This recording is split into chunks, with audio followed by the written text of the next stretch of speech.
Hi guys, welcome to the cine card Telugu channel. Guys, నేను ఈ మధ్య యూట్యూబ్లో కొత్తగా ఛానల్ పెట్టాను. సో ప్లీజ్ అందరూ నా ఈ ఛానల్కి సపోర్ట్ చేస్తారని కోరుకుంటున్నాను.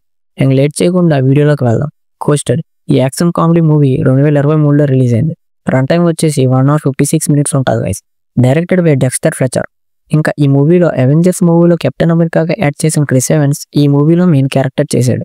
ఒకటి గైస్, ఈ మూవీ తెలుగు డబ్ అవైలబుల్ లేదు, ఓన్లీ ఇంగ్లీష్లోనే ఉంది. మరి ఈ మూవీ నాకు ఎలా అనిపించింది అని చెప్పే ముందు ఈ మూవీ యొక్క ప్లాట్ ఏంటనేది చూద్దాం. మన హీరోని కోహ్లీ ఏకేఏ క్రిస్ ఎవన్స్ ఈ మూవీలో ఒక ఫార్మర్. అయితే తను శాడీ అనే అమ్మాయిని లవ్ చేస్తాడు. అయితే తను లవ్ చేసిన అమ్మాయి ఒక CIA ఏజెంట్ అని తెలిసాక హీరో ఏం చేశాడు అండ్ వాళ్ళ జర్నీలో ఎదురయ్యే ప్రాబ్లమ్స్ని ఎలా ఫేస్ చేసి ఈ ప్రపంచాన్ని సేవ్ చేశాడు అనేది మీరు మూవీ చూసి తెలుసుకోండి. నాకైతే ఈ మూవీ ఒక one time watchable time pass comedy మూవీగా అనిపించింది. ఈ మూవీలో క్రిస్ ఎవన్స్ కామెడీ చాలా బాగుంటుంది.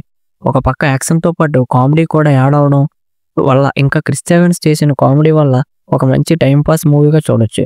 ఈ బాక్స్ ఆఫీస్ వద్ద ఈ మూవీ ఫ్లాప్ అయింది, కానీ మనకైతే జస్ట్ కామెడీ టైం పాస్ మూవీగా చూడొచ్చు. మూవీ ఫస్ట్లో ఒక మంచి ఎంగేజింగ్ స్టోరీతో తీశారు, బట్ మూవీ వెళ్లే కొద్దీ నెలమెల్లగా స్క్రీన్ పై డల్ అవుద్ది. స్టోరీ ప్రెడిక్ట్ చేయగలుగుతాం. యాక్షన్ సీన్స్లో కొన్ని కార్ చేసింగ్ సీన్స్ బాగుంటాయి, మిగతావి అంతంత మాత్రాన్ని అనిపిస్తాయి.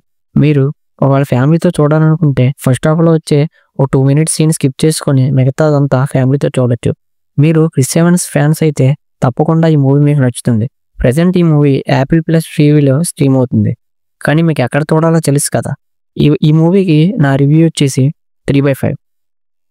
గైస్, ఒకవేళ మీకు ఎలాంటి మూవీస్ ఇంకా కావాలంటే మన ఛానల్ని ఇప్పుడే లైక్ చేసి సబ్స్క్రైబ్ చేసుకోండి.